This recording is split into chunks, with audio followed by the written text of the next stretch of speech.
and I made him watch.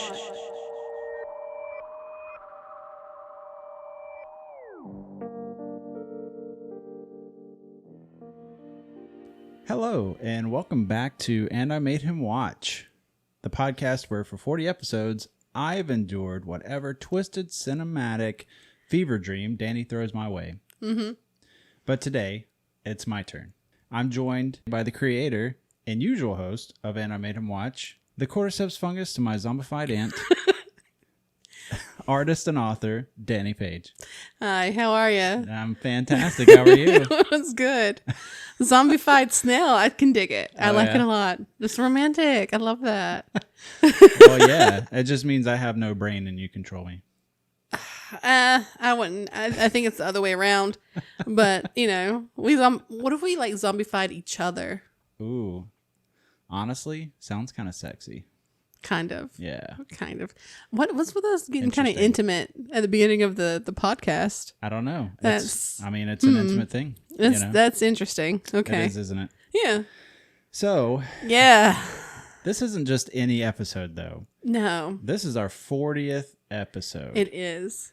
Oh, and our year. We have had the podcast going for a year now. A whole year. A whole year. That's 365 days. No, I thought you were going to say episodes. Like, no. No. Days. Of living and breathing this podcast. Mm-hmm. And our subscriber numbers are gaining traction. We're mm-hmm. growing quite rapidly, I might add. We're slowly approaching 3,000 subscribers on YouTube. That's insane to me. I love every one of y'all, and I appreciate the attention and the just the click. You know, we appreciate everything. Yeah, 100%. Mm-hmm. Please sit back and relax and enjoy the next hour of us taking you down this twisted, grotesque, quite rocky road of cinema history. Yeah. So anyways, this is our 40th episode, and I wanted to do something special. So we're covering a movie that isn't just disturbing, but exhausting. Okay. Yeah. A movie that makes you sweaty just by watching it. Okay. A movie that changed horror forever. We're talking about the Texas Chain Saw Massacre from 1974. Okay. Yep. If you've been following the podcast for a little bit, we've been talking about this episode, trying to build up to it and stuff. So I'm really excited. I know you're really excited to get into it. But yeah, this is the film that made an entire generation afraid of back roads, power tools, and gas station barbecue. Yeah. Well, yeah, especially the barbecue. That's... I don't know. I've had some tasty gas station barbecue. Have you? Know, fried chicken, you know. I don't know if I would classify fried chicken as barbecue, though. No, but I mean, it was questionable nonetheless. Okay. Yeah. Okay. Yeah. So with that, we're going to open this up by essentially reading line by line, word for word, the opening crawl of Texas Chain Saw Massacre to essentially set the tone of the episode. So here we go. The film which you are about to see is an account of the tragedy which befell a group of 5 youths, in particular Sally Hardesty and her invalid brother Franklin. It is all the more tragic in that they were young, but had they lived very, very long lives, they could not have expected, nor would they have wished to see as much of the mad and macabre as they were to see that day. For them, an idyllic summer afternoon drive became a nightmare. The events of that day were to lead to the discovery of one of the most bizarre crimes in the annals of American history, the Texas Chain Saw Massacre. Oh, yeah. It's an intense way to start a movie. Yeah, it is. It really definitely sets that serious tone. It is. To me, it's almost like watching the opening crawl of Star Wars, but knowing that people are going to get fucked up. I mean, a few people get fucked up in Star Wars, let's be for real, let's be honest, but not as grotesquely. Not in this way. Not in this way. But yeah, I mean, the movie very, very much so is a serious tone of movie. And a lot of the film is shot in sort of like I don't know, more of like a candid camera style, as well as, you know, an actual like cinematic sort of fairyland or fairy tale sort of storytelling, you know. But the film itself is just very unsettling. We're greeted by a lot of grotesque, macabre, you know, just twisted darkness that, as for the time, wasn't really seen in cinema. No, you know? I mean, this was 1974. This was a big change, big shift in the genre in the future. Yeah. And also it's we know that the mythos is that this is based off of a true event. And we know that now that that's just what it is. It's a myth. In fact, what the reality is Hooper took inspiration from serial killers and to make it seem more realistic. And there's been several different serial killers that have been mentioned as the inspiration, but the one man who really set the tone for this movie was Ed Gein, who isn't actually a serial killer. It's suspected that he's a serial killer, but in reality, there's only 2 mentions of murder in his case. Yes. And one of them he wasn't even charged for. Right. But Ed Gein, it was he grew up in the middle of nowhere. He was a mama's boy. And he was just a really strange person. He was a handyman that worked in his local community, and he was a grave robber. Yeah. Robbing from the dead to build his furnitures and stuff. So, the Ed Gein story for the majority of the United States and the world starts on November 16th, 1957. And this was the day that Bernice Worden, his last victim, went missing. Her son Frank reported her missing, and based off of evidence they found inside the hardware store, you know, they essentially were tracked back to a receipt from Ed. Right. Yeah. So this eventually led them back to Ed's home, and inside it was an eerie state. Yeah, it was. It's something else. And what's kind of crazy is that when they found Edward, when they found Ed Gein, he was actually having dinner with his neighbors because he was like a really well-known guy. People just thought he was a little weird. Right. And this was never expected. This shocked that community entirely of what they found inside his house. Yeah. He was eventually given the moniker of the Butcher of Plainfield. Okay. Police found disturbing artifacts, including human skulls, lampshades made of human skin, and female body parts. Yep. Okay. They found Bernice Worden in the shed, hung up like a deer. She had been decapitated, and she had been gutted. Yeah, butchered.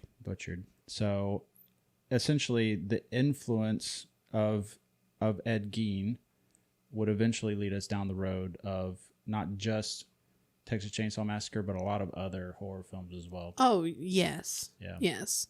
But throughout this whole movie, you can see that influence of Ed Gein. Right. Throughout the whole thing. Even outside of the house. It's a lot. It is. So, our movie begins with grave robbing. Yep. We're met by flashes or camera flashes of decomposing body parts. We hear radio news in the background. There's body parts been missing. We also see the opening credits. Yeah. So the opening credits, it's supposed to be like this fiery hellscape. It is a hellscape. Yeah. It really is. Right. When we get past this crawl of this kind of like false advertising of a true story, we're greeted with this darkness. Yeah. It's pitch black, and then you hear the sound of shovels and people digging, and it is almost like you are the one that is buried in the ground, that you are the corpse being disturbed.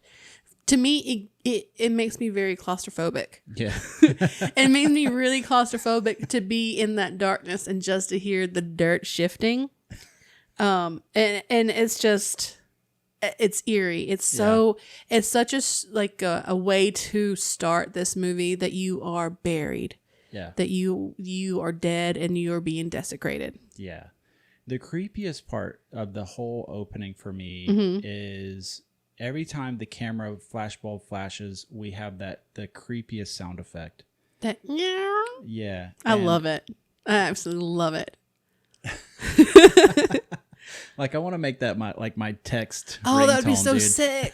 I bet I could do that. I have a Samsung. You maybe probably not. But yeah, that is creepy nonetheless. Oh yeah.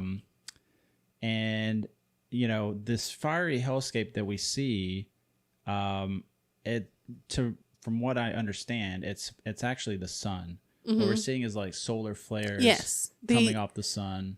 There are these very blown up, very early images of solar flares off the sun's surface, and they've been dyed like red and black, and it's almost like glitching, and it's grainy, it's rough. You can kind of almost make out facial features of these like shots and stuff, and it's to increase that heat. Yeah. It's to make you feel the sun. Yes. That it's dirty and it's hot. Yeah. And it's fucking Texas. So I mean, it is Texas. Yeah. And then the radio, the newsreel. Oh God. So the newsreel is talking about all these horrible things that are happening. And then it starts describing these like grave robberies and stuff. And then it talks about this corpse was essentially mounted. Yeah, ooey gooey man. Ooey gooey man. Yeah. And as soon as it starts talking about this, the screen, we're greeted by this the ooey gooey man. The ooey gooey man. And we slowly pull out, and the whole body there. Well, is it two bodies? It's one whole body. Yeah. And it has been almost impaled on this very tall like monument gravestone or whatever, and it's like holding a severed head. Yeah.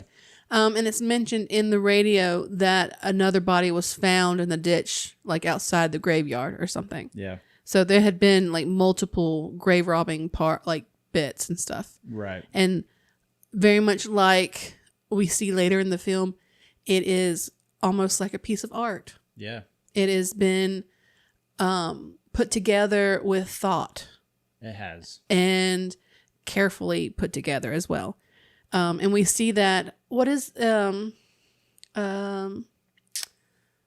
when you, what's the what word for when you put up like a skull or something to ward away enemies? Like a totem or like something? A totem. I don't think it's a totem. Or like a sigil?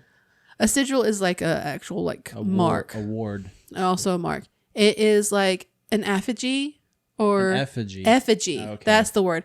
It's kind of like an effigy, and we see those continuously throughout this movie. Yes, for sure. But yeah, we're greeted by this very vivid imagery. Mm-hmm. Obviously, the sun has set the tone for this intense heat. Mm-hmm. I mean, we're talking Texas summers, and it really sets up that hellscape. Yeah, it does for the film.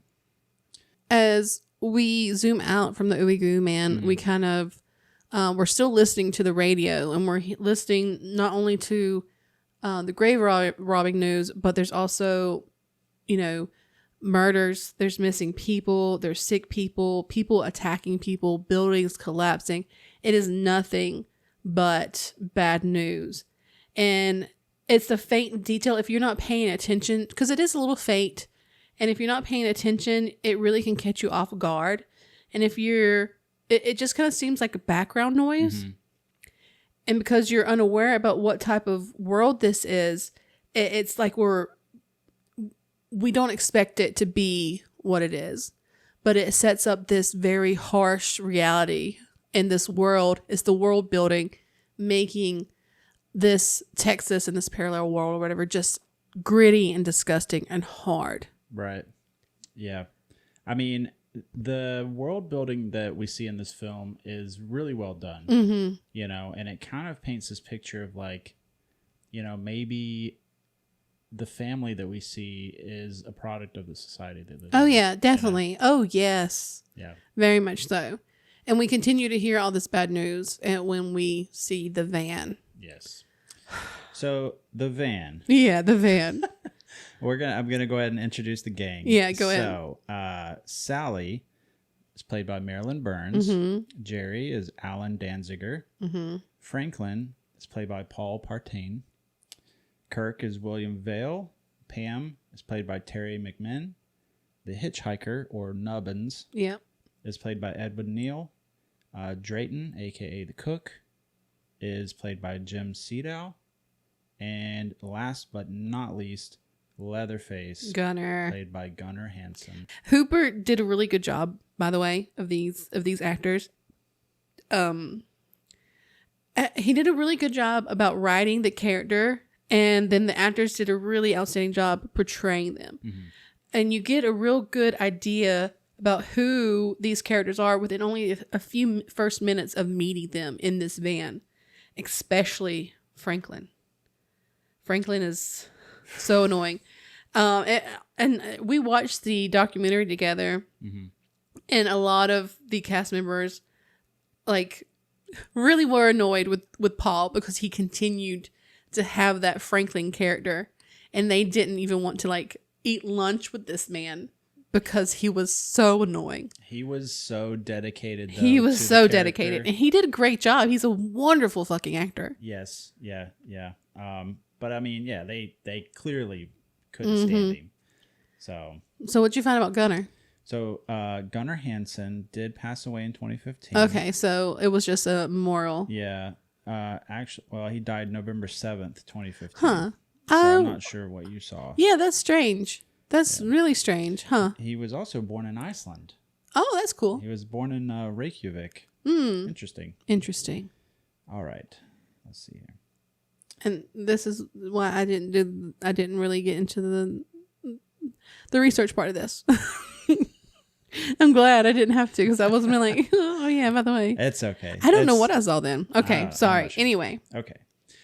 All right. So, road trip. Yeah. Okay.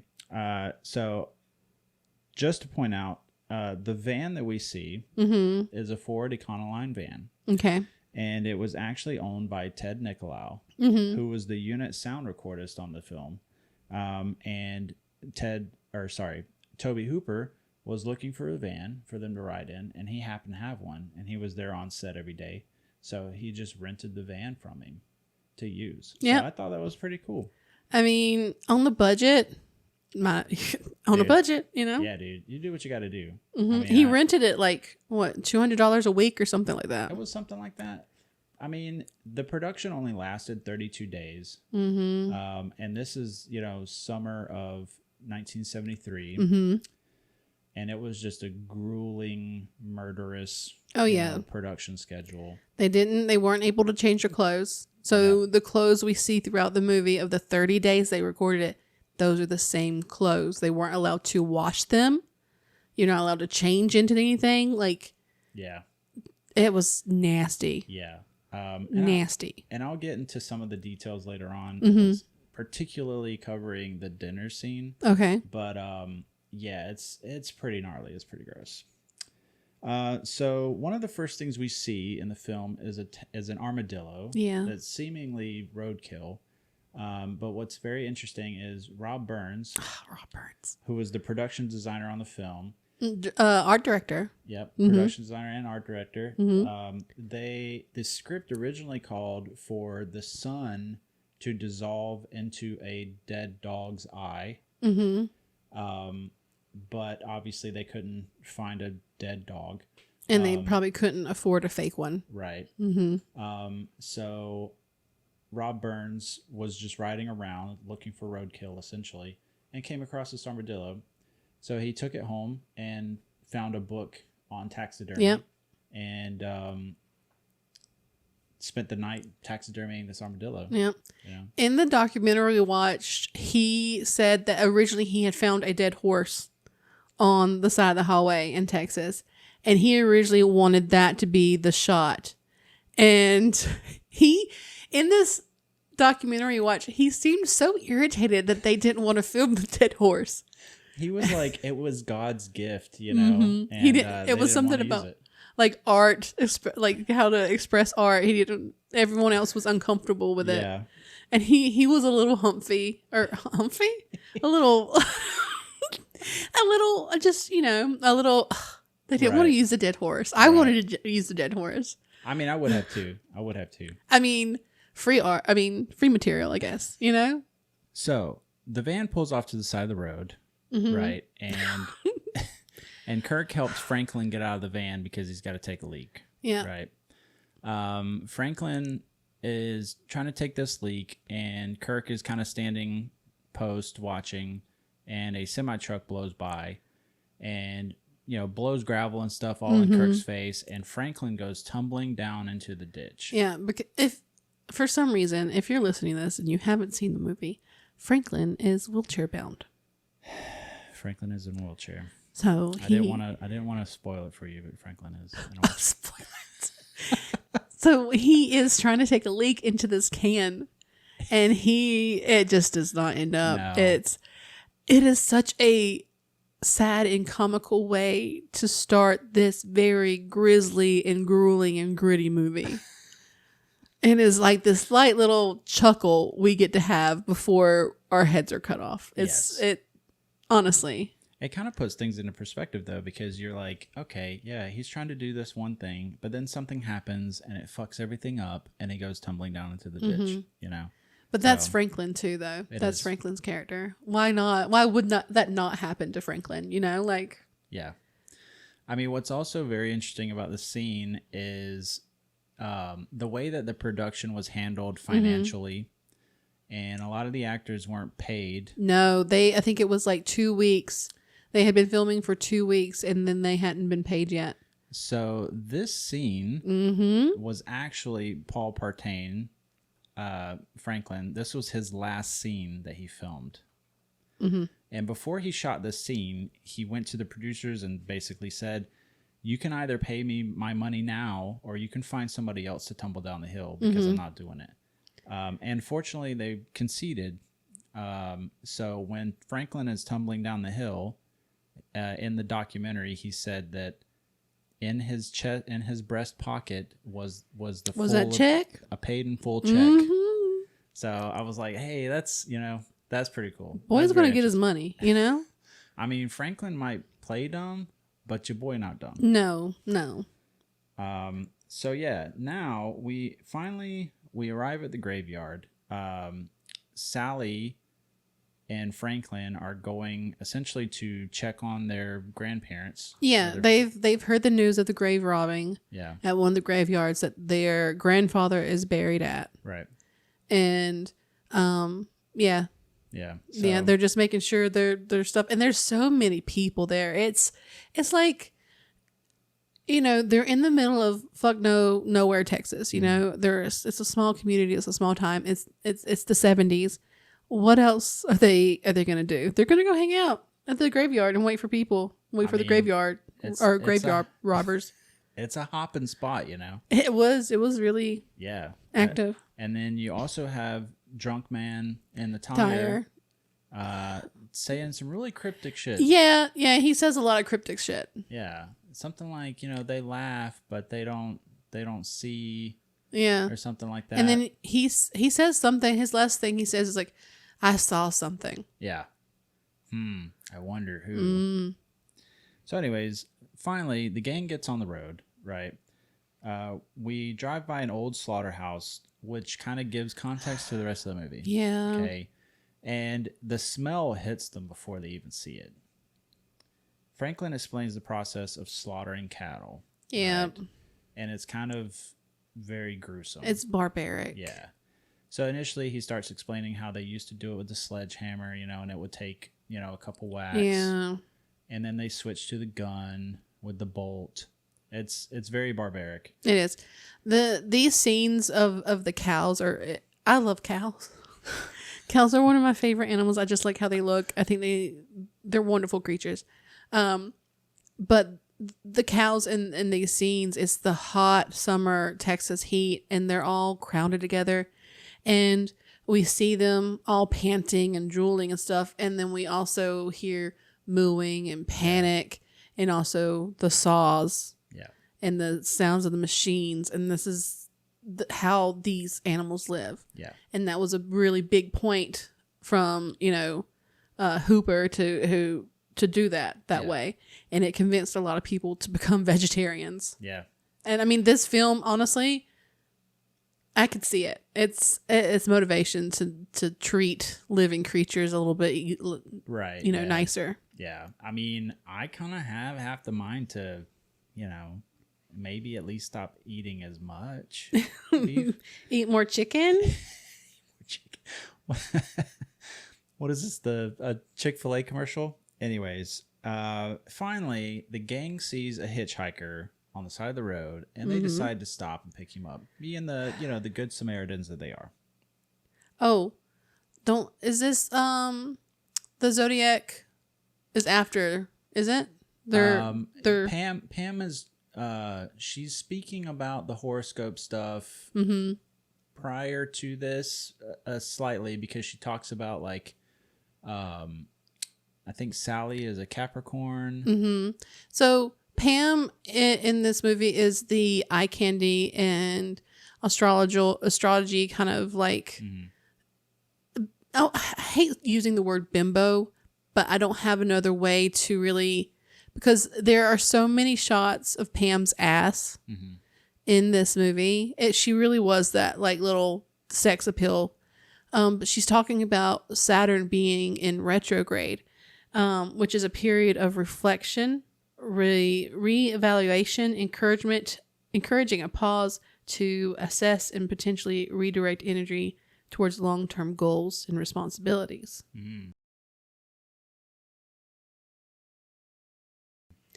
And then she reads Franklin and Sally's Zodiac dailies, and they're both, I think Franklin was to be aware of like strangers, and then Sally's was to kind of be ready for an increase of like something changing in her life. Right. So, which in a nutshell kind of spells bad it's news. Foreshadowing. Yeah, it spells bad news for everybody. It's I wouldn't say it's the best way to foreshadow things, but in this case, in the 70s, yeah. So inside the van, the gang talks to our hitchhiker, who explains his whole family used to work at the slaughterhouse. He says the sledgehammer was better than the gun because the gun put people out of jobs. It seems the slaughterhouse was his outlet for violence and has been taken away.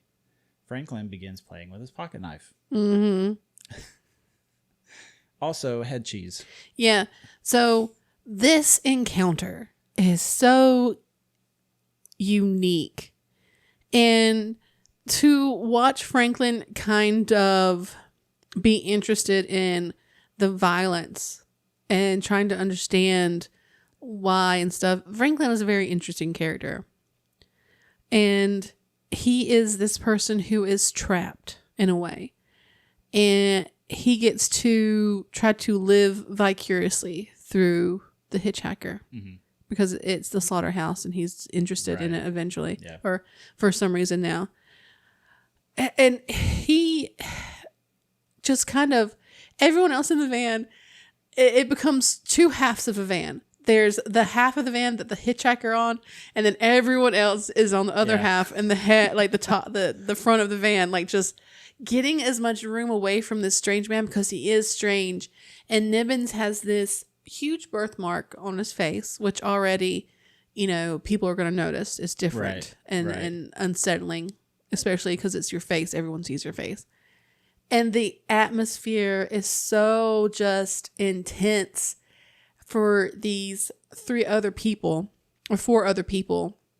And Franklin is just really just kind of entertaining this hitchhiker with all these questions and stuff.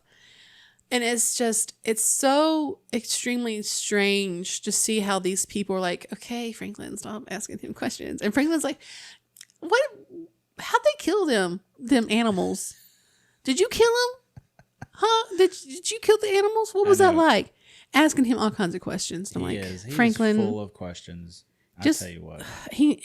Franklin, easy guy, easy. Come on, don't ask the strange man questions about slaughtering animals. Dude, Franklin would have been walking. He would have been walking without his wheelchair. I'm keeping the damn wheelchair.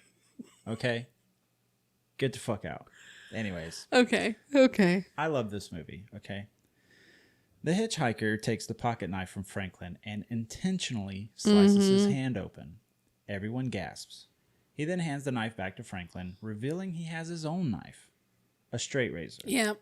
He puts it away and then raises his camera and snaps a picture of Franklin. Souvenir. He offers Franklin, to pay for it, and Franklin. We don't even. I'm upset that we don't really get to see the picture that he took. I feel like it would have been up for the audience to judge if the picture was good or not. Well, even Franklin said it was. Well, Franklin says, but that's Franklin. You can't really trust Franklin's opinion on anything.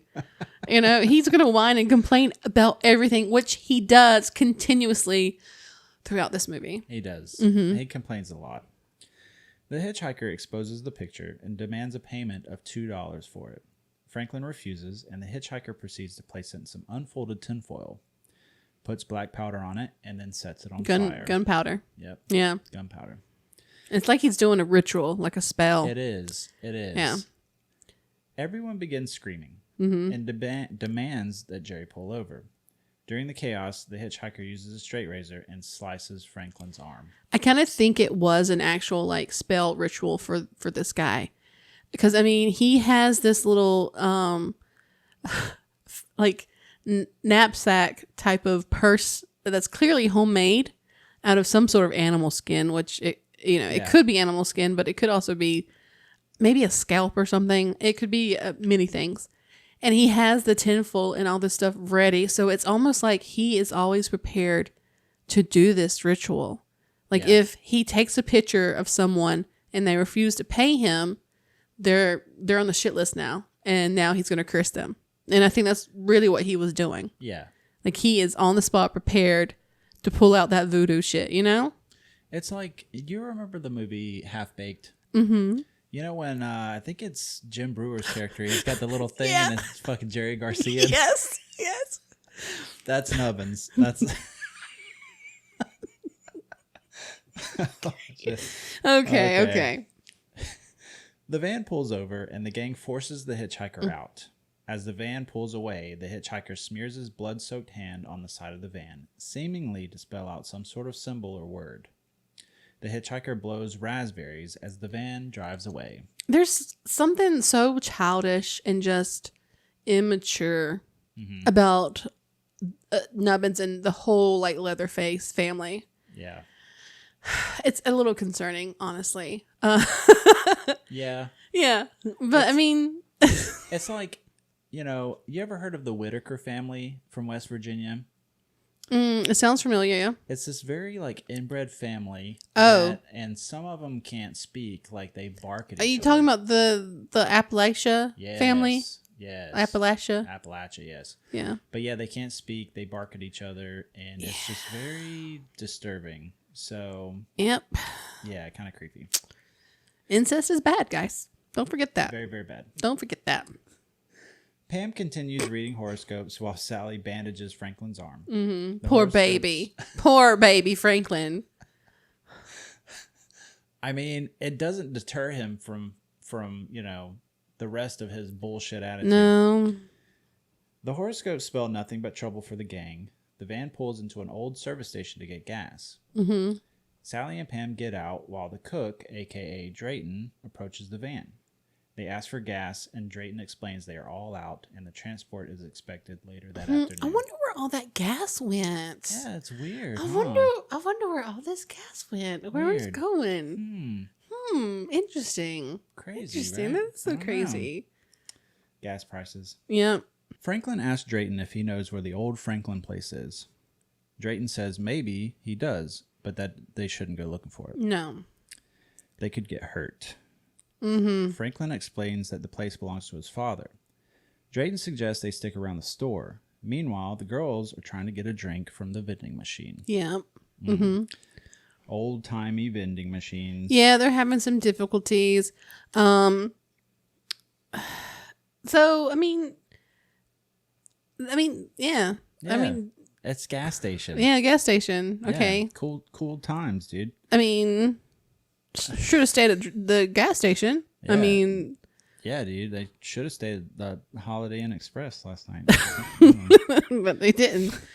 Franklin sits in the back of the van, digging his pocket knife into the upholstery, seemingly obsessed with the violence from earlier. Yeah, he is becoming obsessed with this guy. Yeah. I would honestly say that he kind of fell in love. He did. Kind of fell in love with Nibbins. Dude, he keeps talking about him throughout the movie. He is just infatuated with this guy and just the craziness. It's kind of sad. Because, I mean, I feel like Franklin was very sheltered.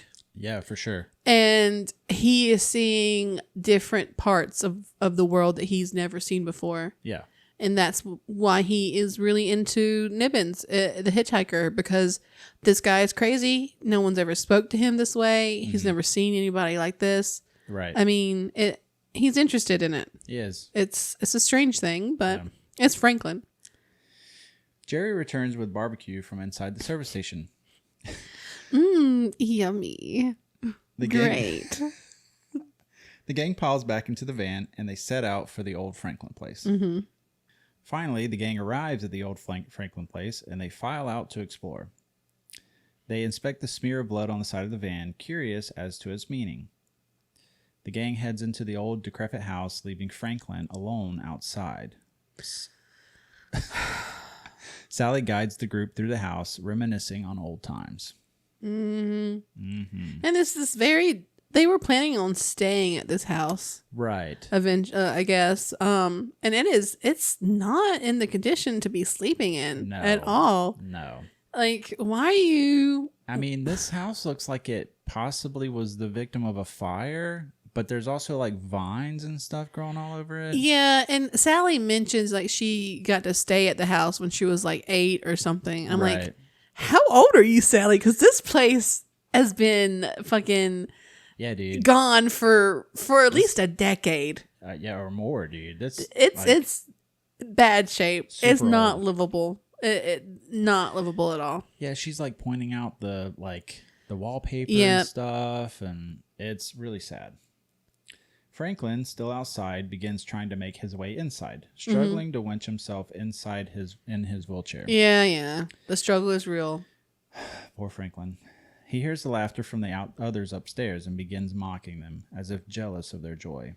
Yeah. Franklin is most definitely treated as an outsider in all this. It's also been said by Paul Partain that he tried to stay in character and distance himself from the other actors to maintain that persona. So, I don't know if I would say that he was always an outsider. I definitely can see that this was a reaction of Franklin being who he is. Because Franklin just whines about every fucking thing. Franklin's life is just not fair for Franklin. Yeah. And the way he like expresses this by the whole like whiny shit and blowing raspberries at the people. Although I kind of feel bad because they could have like helped him into the house at least before they went off and left him by himself. Right. But then again, it is Franklin. It's probably been hanging out with his sister's friends for a while and they've just learned that this is how he's going to react and just to like kind of ignore him. Right. Now that I'm really thinking about it, it's almost as if Franklin is the like mirror opposite of Leatherface, if you think about it. Because Franklin, much like Leatherface, is disabled. You know, he's challenged in ways that, you know, Leatherface may not be challenged in, but in other ways, you know. They're both kind of heavier set guys, you know, and they're both kind of the outsiders of their family, you know, so. They're the punching bag of the family. Yeah. So I can definitely see the similarities. Yeah, I see where you're going with that. Yeah. Franklin is, let's see. Kirk and Pam come downstairs and ask Franklin about a swimming hole they would like to use. Franklin points them in the direction, and they head out to find it. Franklin spots animal bones deliberately placed in front of one of the exterior doors. There's also a hanging bone wind chime looking thing. Yeah. Which is kind of the same effigy thing from earlier. So this pile of bones that he finds on the floor has like this alligator head with like this very long spine that has been carefully and deliberately wrapped around and then placed on this like pillow or some kind of cloth. And there's like these very elegant feathers, but it's been put together so well that it seems like it belongs together. Yeah. Bob Burns. They called him Bob in the documentary. Did such a wonderful job. He did, really did. And honestly, I know this movie is so like gritty and rough, but the way that he like did the art direction and the set building and all these little like details is amazing. And we're just getting started. Oh yeah, we just getting started. I mean, we're going to see a ton more of Mr. Burns' fine work. Yep. Yeah. We cut to Kirk and Pam frolicking through a field toward the swimming hole. They stumble upon where the swimming hole used to be, but has seemingly dried up. Kirk spots a house in the distance and claims they may be able to get gas from the people who live there. Can we talk about how symbolic the pond being dried up is? Like, you get these young people who are having this very fun and free type of life, and they're, moving through life without a care in the world. It's a hot summer day. They're, like you said, frolicking through nature, and they come to this place that's supposed to be this, like, oasis almost in the middle of the Texas summer that was a part of their friend's childhood that they've been told about for probably a week or so before this trip. And then they come to find it and it's all dried up. It's all gone. Yeah. Almost like their youth in their life is about to be, all dried up. Well, while we're making connections. Oh, yeah? Yeah. So the swimming hole being dried up, right? It, like you said, it's an oasis, right? But it no longer exists. No longer exists. Yep. And then suddenly, Kirk sees a house. An oasis. An oasis. Right? And then they go to this house. And then we'll get there. The sound of a small engine emanates from the home. Kirk stumbles upon a small fenced-off overhang with camouflage netting draped over old parked cars. Kirk and Pam then find the source of the noise. A small generator has been left running, powering the home with electricity. So you see this large barrel connected to this generator. Yeah. So now we know where all the fucking gas from the gas station went. Yeah. And the reason why Kurt went over is because they need gas for the van to get back to wherever they're going. Right. And the only reason why he approaches the house is to ask for this gas. Yeah. And I think this is a trap. I think this is a set trap that has been going on for a while. Yeah. Because you do have all these cars and you have this, gas station that seemingly seems to be like down the road a ways from these houses. So, you get these passerbys who come looking for gas, can't find gas. Hey, stay here. Stay at the gas station for a while. See what happens. And we know what happens. Yeah. We know what happens. Some Law and Order SVU shit. Okay. Dun, Yep. dun. You and the Law and Order. I still haven't memorized it. I know you. But yeah, it's a little bit of a puzzle piece there. Right. Yeah. And I love making these like connections, between elements in the film and stuff. And some of them may be a bit of a stretch, but in the end, I mean, anybody can really see the connections you're making. So I enjoy it. Kirk and Pam then make their way around the side to the front of the home. Pam finds a seat on the front steps while Kirk knocks on the door jamb. After a few attempts, Kirk backs away, kicking a human tooth. Yeah. Where this tooth came from, I don't know, because it kind of like drops Well, or I think it was just on the porch, and he wound up just is that what it is? Kicking because it kind when of he just you stepped hear back. it and the camera cuts to it and kind of like it appears. So Yeah. I thought it like had fallen. I've always thought it like No. fallen from somewhere, but It could have, but I think it was just there, and he just kind of happened to hit it with his foot. yeah, maybe like they were bringing something into the house Yeah. and it fell, or it got carried out of the house. Yeah. Yeah, Very creepy. He hands the tooth to Pam, who freaks out, duh. as one would. Yeah. Pam moves to the bench swing a few feet into the yard. Kirk then knocks on the door, and it swings open. This house is what we in the D&D community would describe as a mimic. It's this very quaint house with a very large, luscious yard, very green grass, lots of growth and greenery and stuff. Right, yeah. And the house itself is completely white. It's a cute, adorable little 1800s like farmhouse. So it's kind of got this a little bit of a Victorian inspired look to it. And it seems like a paradise almost. It seems like a safe haven. But all of the windows are blacked out. You cannot see inside this house. This house is a mystery. It's not an open invitation or a place of safety. It's a gotcha type of house. It's a house very much like a mimic. If you touch this house or you get close to this house, you probably will not leave that house. It will gobble you up whole. It's a literal Venus flytrap for people. Yeah. I mean, and honestly, I didn't even put it together until you said something. I was like, yeah, you're fucking right. Like, outside, it's all lush and green and stuff, and the house is nice and white and pure almost. But inside is just destruction and carnage. Oh, yeah. And just death. Let's get inside that house. Let's go inside the fucking house. Kirk calls into the house, but no answer. He opens the screen door, trying to get someone's attention, but to no avail. Suddenly, he begins hearing what sounds like the squeal of a pig coming from inside. Kirk calls to Pam, who doesn't answer.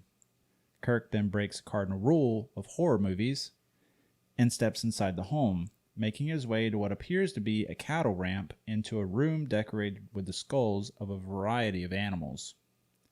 He trips up the ramp and is met face to face with the villain of our story, Leatherface. So these shots, the shots throughout this movie are amazing because I think both the cinematographer and Hooper did a lot of documentary stuff.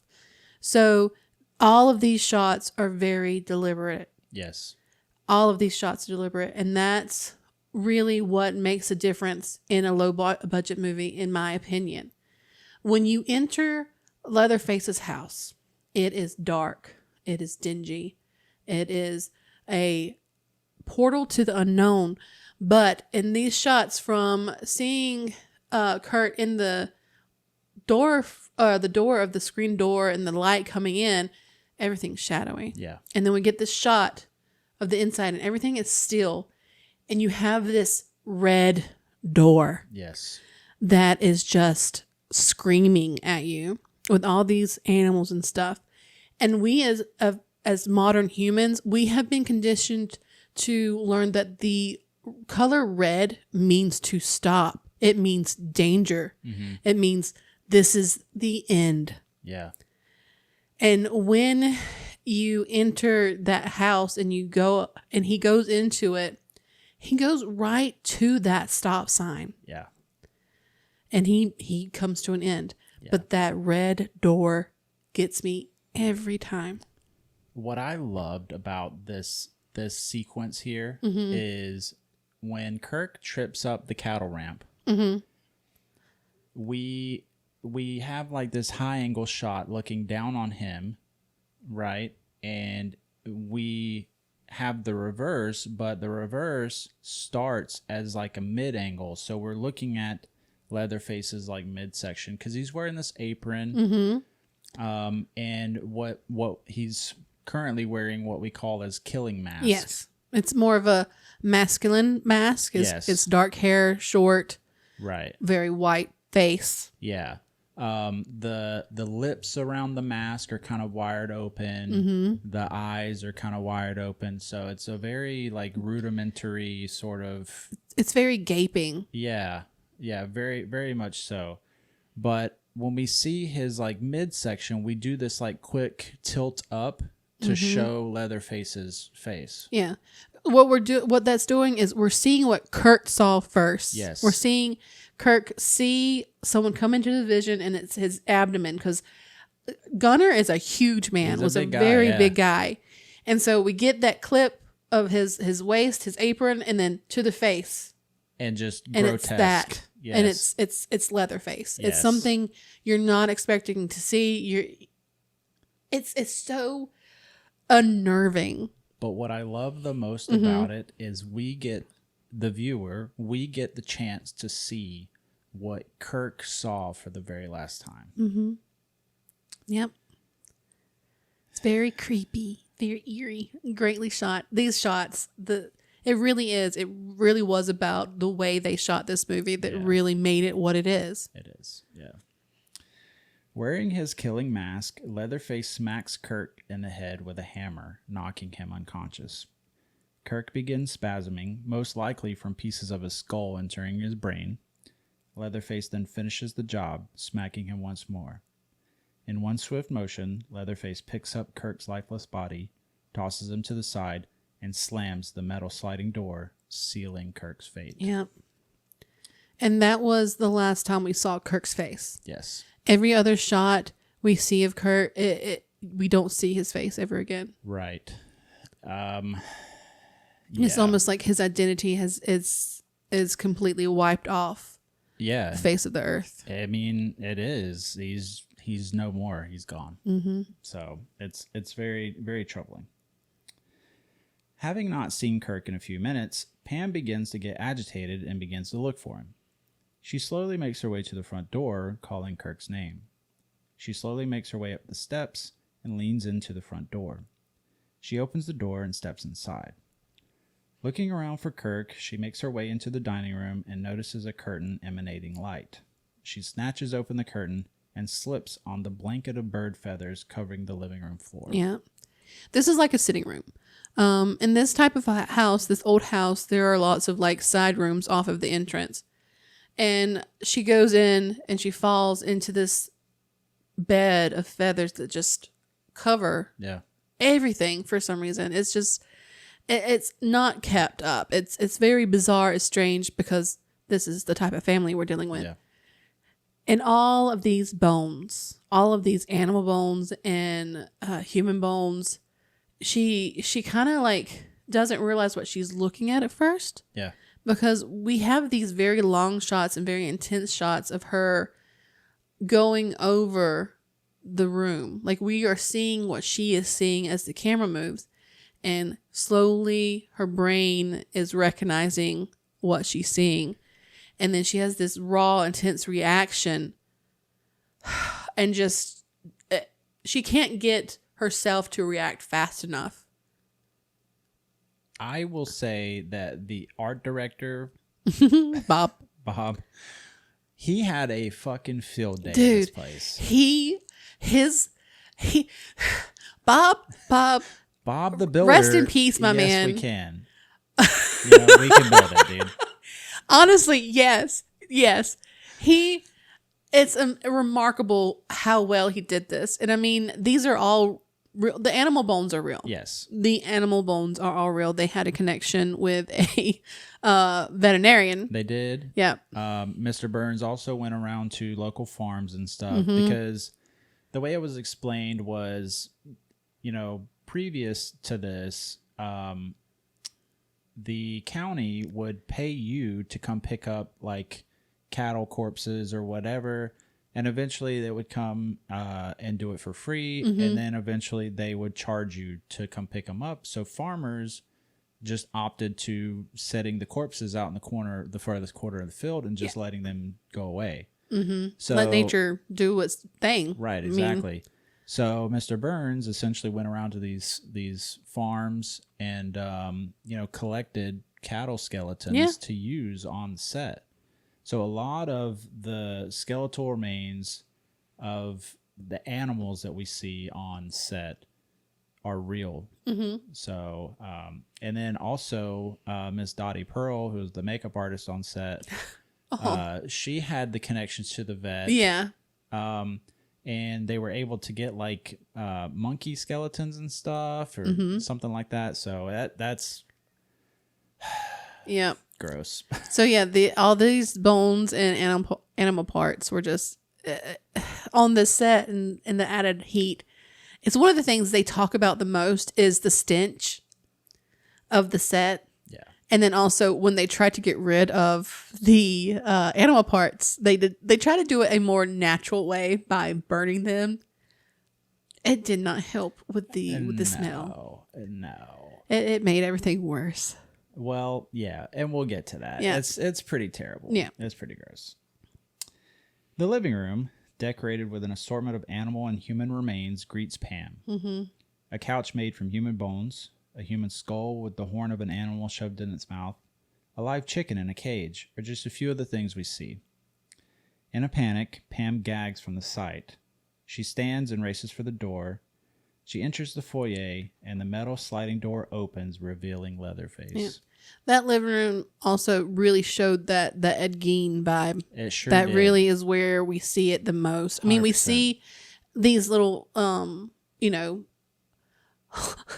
arts and crafts, if you will, human arts and crafts throughout the whole house. So yeah, some people crochet. Mm-hmm. Others build, the couches. For Leatherface family, do they have a last name? They do. What is it? Sawyer. It's Sawyer. I knew Sawyer. that too.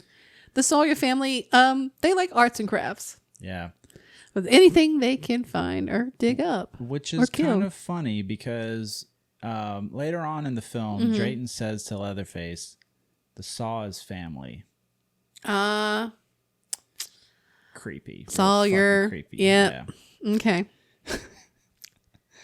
In a mad dash, Pam makes it just outside the front door, the sun grazing her skin for the last time as Leatherface snatches her up and brings her inside.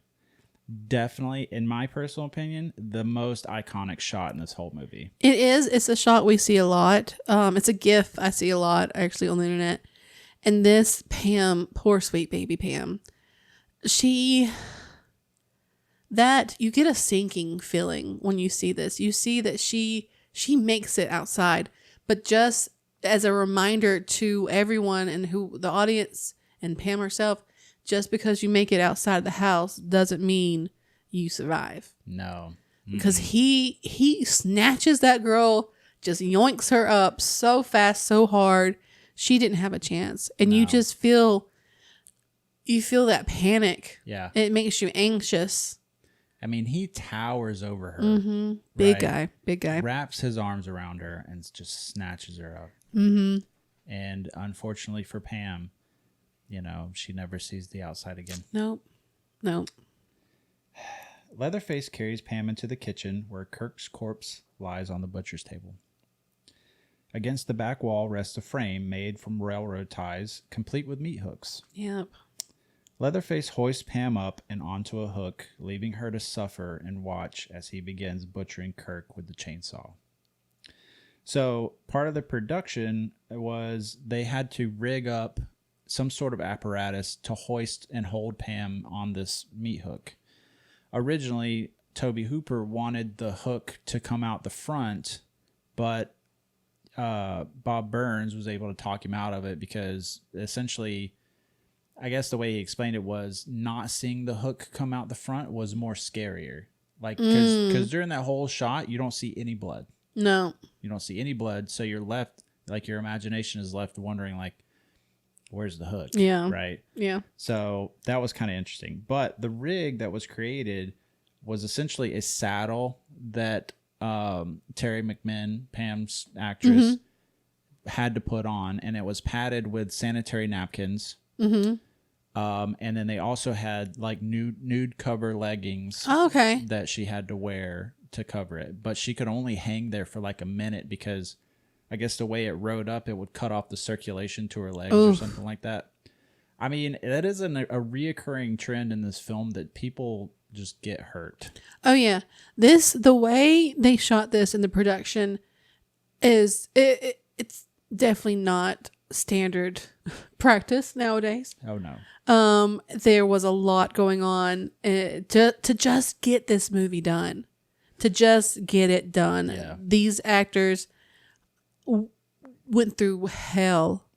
I mean, you're talking 32 grueling days in the blazing Texas summer, you know, on what is possibly one of the worst film shoots of all time. I mean, for it to have put out such a huge cult classic film is so impressive. And, you know, and I'm glad the film, you know, still saw the light of day after everything it went through.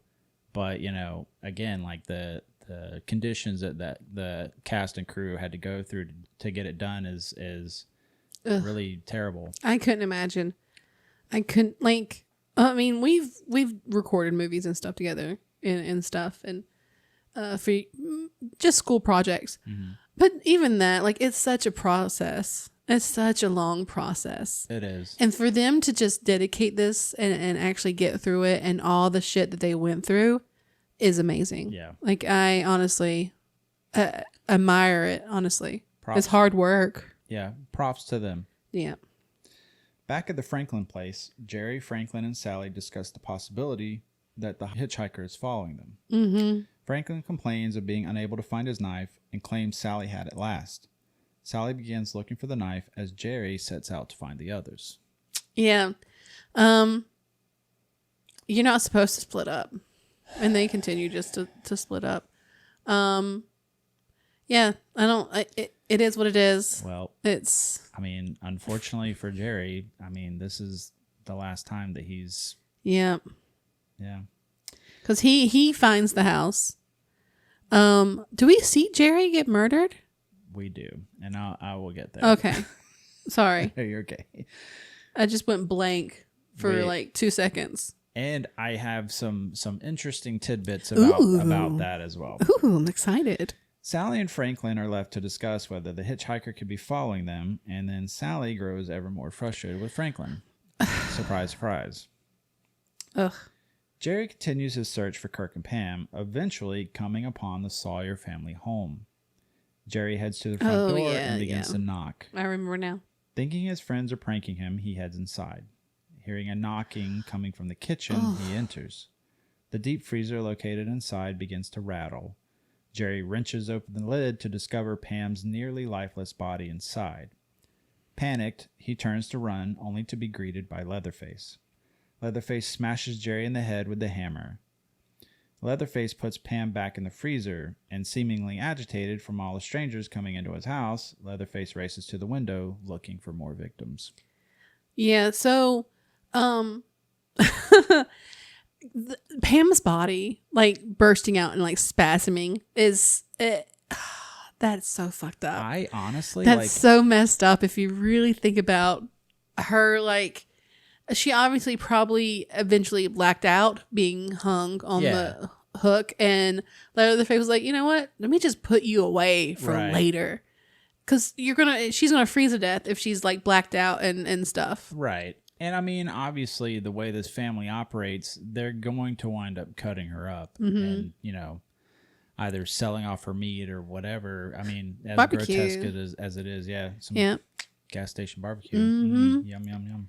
And also, Gunner went to a mental hospital to do some work. And, I mean... I guess a lot of people think his way he acted and the way he portrayed Leatherface was really good.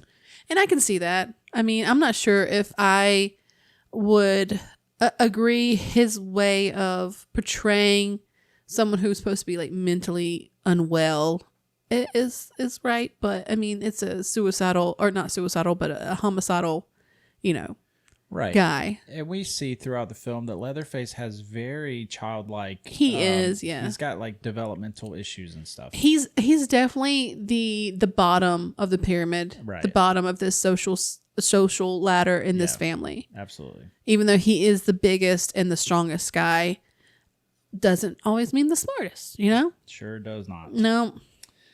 Meanwhile, Sally and Franklin begin to wonder where their friends are. Sally begins honking the horn of the van while Franklin holds the flashlight close. After a few minutes of calling out and arguing about what to do, Sally and Franklin set out to find their friends. Yeah. So they're at the van waiting on Jerry. The lights of the van are on.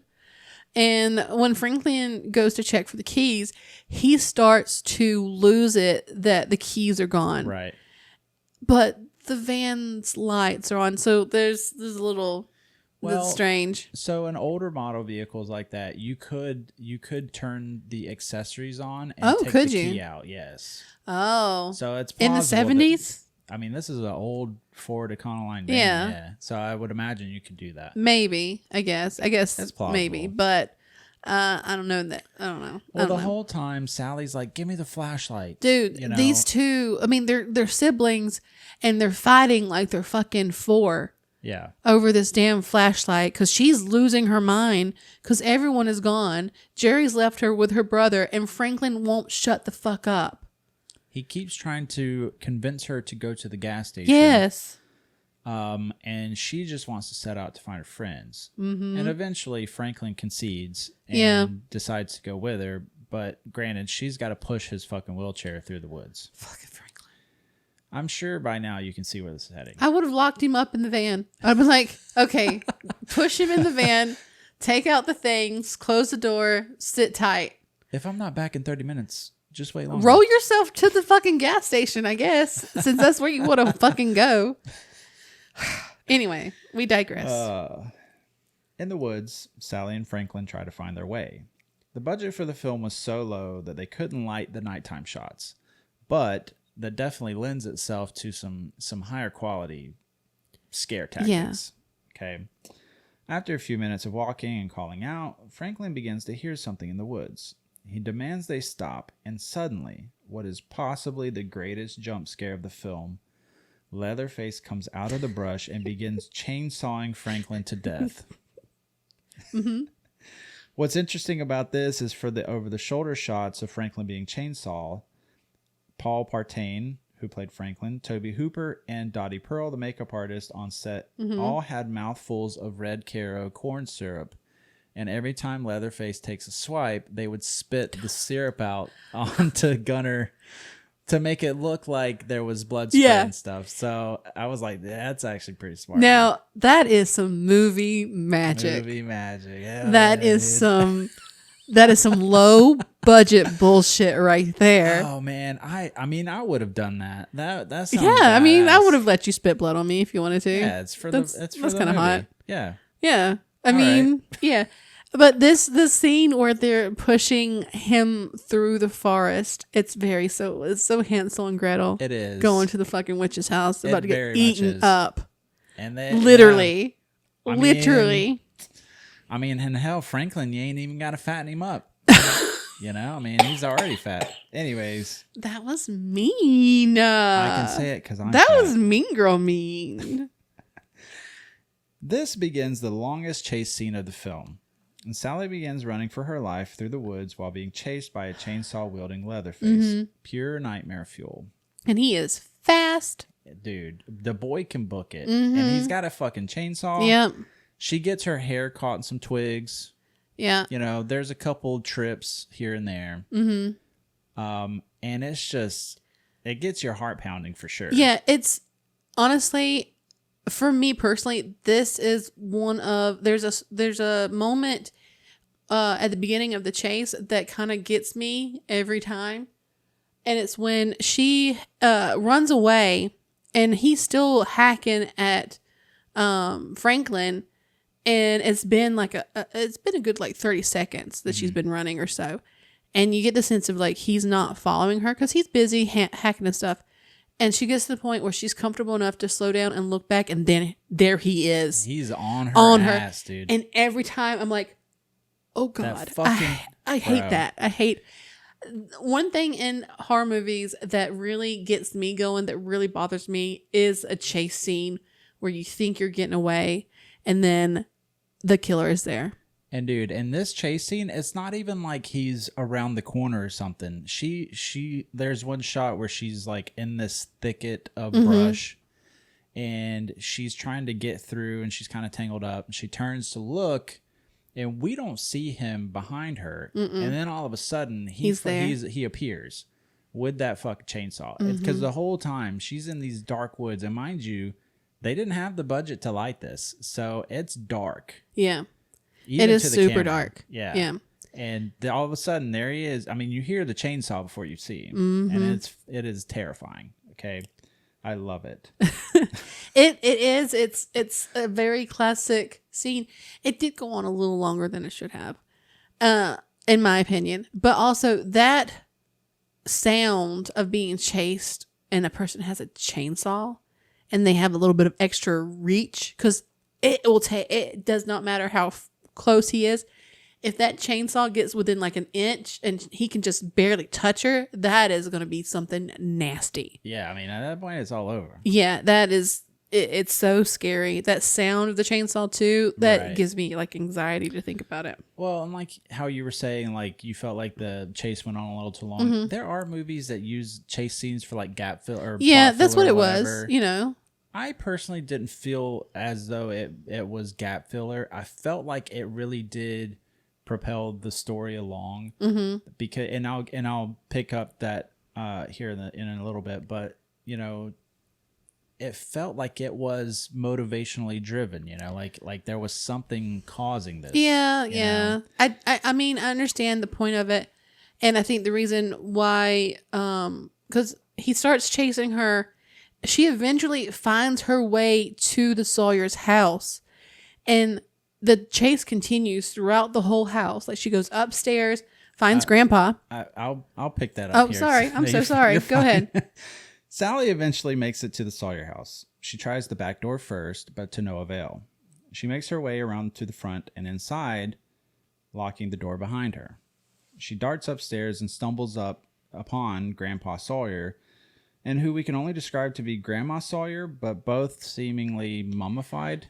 Grandma Sawyer is bones. There's no mummifying. She's bones. It's kind of funny though, because in 1960s Psycho, Norman Bates, who, if you didn't know, is also based off Ed Gein, his mother has long since been dead. Mama's boy. And she is mummified sitting in the window. It is seemingly a common occurrence to have a mummified mother figure, you know, sitting somewhere in the house.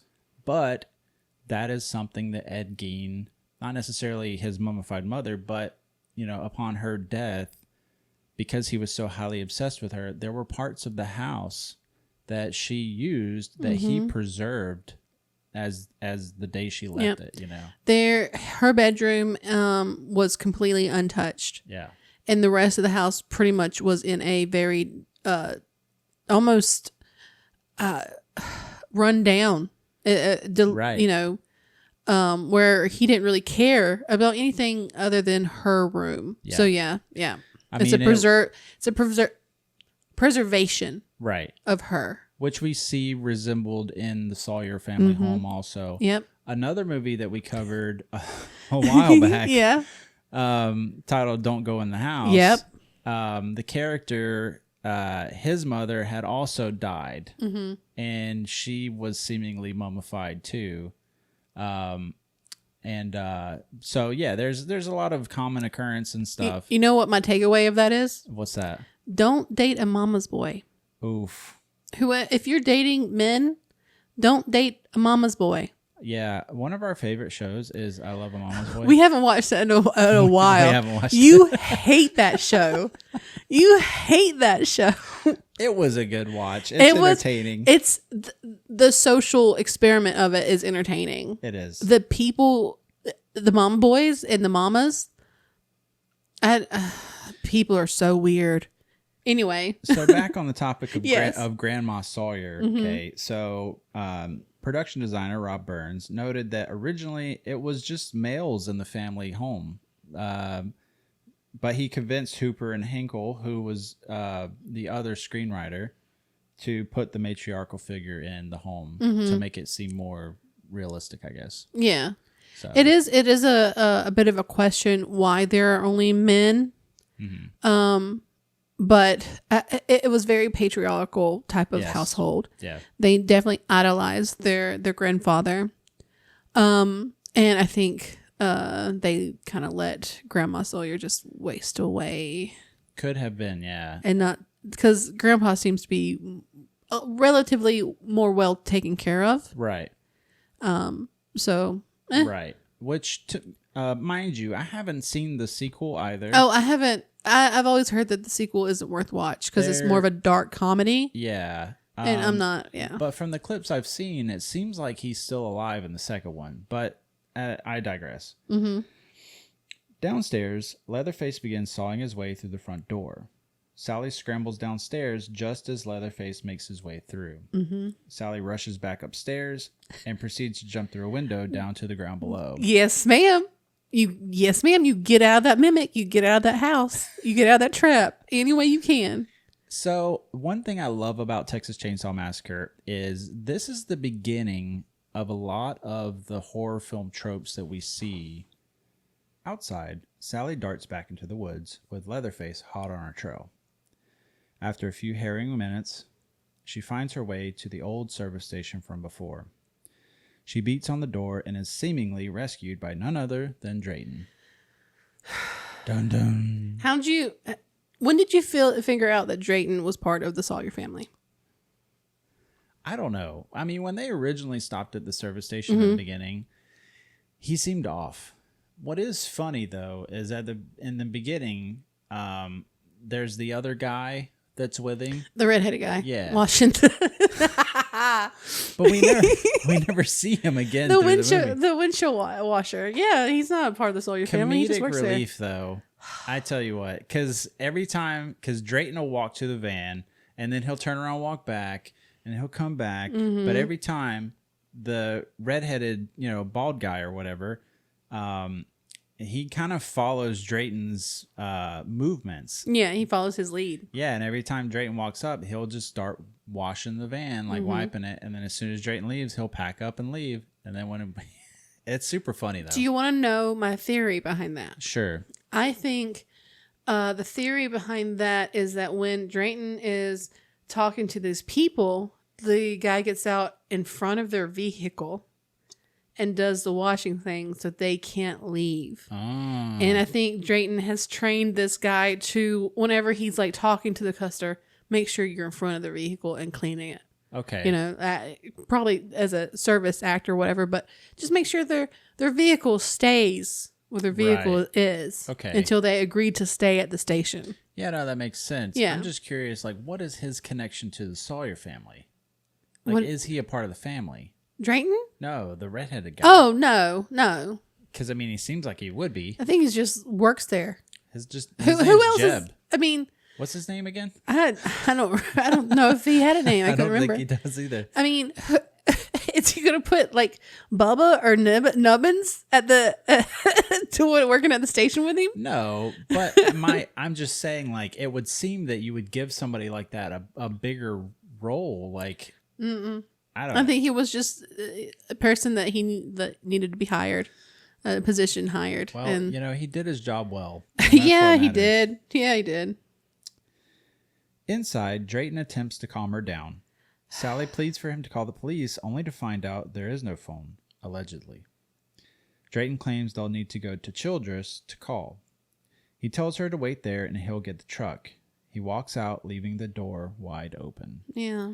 It's these types of shots that I just love. We get the shot of just looking out the door into the dark, completely expecting Leatherface to come through at any minute. Mm-hmm. And I love that. It just builds that tension so well. The framing of that darkness of the outside is insane. And again, we go back. Every shot in this movie is deliberate. Yes. And you have this very manic Sally just going through it. She's just watched her brother be murdered in front of her and been chased probably at least a mile or two. Yeah. And she is just frantic. I mean, she's a runner. She's a track star. For sure, dude. 100%. Yeah, she is. Yeah, she is. What a throwback. No bullshit. Yeah.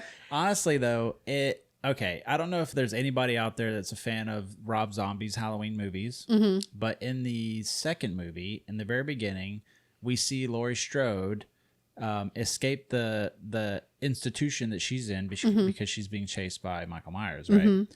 And she runs across this parking lot. It's pouring down rain, and she finds this guard shack. And the guard inside, he's kind of older guy, and he lets her in. And she's, shivering and stuff. And he's like, oh, I'll go grab my car so I'll go, we'll get help, right? But he walks out and leaves the door wide the fuck open, right? And the whole time we're sitting there and we're waiting for Michael to come through. Yeah. Because he's just showing, it's like an over the shot of Laurie, or over the shoulder shot of Laurie looking out the door, and we're just waiting. And the next thing we see is the fucking guard dude back his car, and it's almost like a shot for shot remake. Yeah. Of Texas Chainsaw Massacre. It really is. That obviously has some inspiration from this movie. Yeah, for sure. Yeah. It's a lovely shot. It's a crazy scene. It's intense. It's emotionally driven as she's like looking around, and her eye, like as she watches the barbecue. Yeah. Yeah. Meanwhile, Sally notices the quote barbecue cooking in the smoker. In the background, a radio news broadcast plays covering the recent grave robbing spree. Finally, Drayton arrives with the truck, seemingly breaking the tension.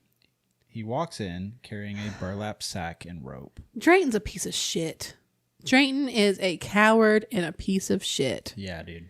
He is just a nasty person because he is so not nonchalant about this whole thing.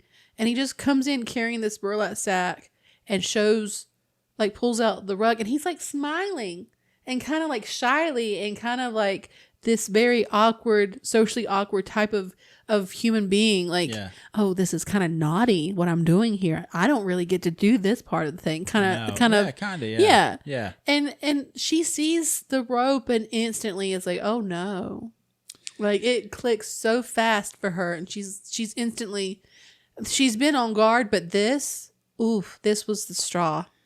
Realizing that Drayton is in cahoots with Leatherface, Sally begins struggling. Drayton proceeds to beat her with a broom handle, eventually forcing her to succumb to her captor. So during the production, Jim Seedow, I think that's how you pronounce it, the actor playing Drayton, he was instructed not to pull his punches, so to speak, and really let actress Marilyn Burns have it. I guess during the production, like he had been like trying to hit her with this broom handle, but it was obviously coming off as fake. And Hooper didn't want that, They couldn't use a rubber broom handle either because that also looked fake. Mm-hmm. And then finally, Marilyn, she was just like, just do it. Like, just let me have it. Marilyn went through so much shit in this movie. Did, 100%. She really did. She wound up with black eyes from this, and they had to apply makeup to hide it. So it is intense. Yeah, she is definitely an actress to really admire. Oh yeah, with the shit she went through, and through like we see a lot of that, almost like abuse, especially in films that are horror films, much like shit. Oh my god. Yeah, I know that one. Yeah, that was pretty good. Much like The Shining. Yeah. Shelley Duvall. Yeah, she went through a lot of shit. Yes. And that was the 70s, Yeah. It was 81. Was it 81? I think so. I think it was 81. Was it really the 80s? Yeah. Early 80s. Huh. I thought it was like late 70s. Pretty sure it was 80. Okay. Well, either way, she went through a lot of shit because there weren't really that many regulations when it came to making movies. And directors pretty much got away with all, like Kubrick.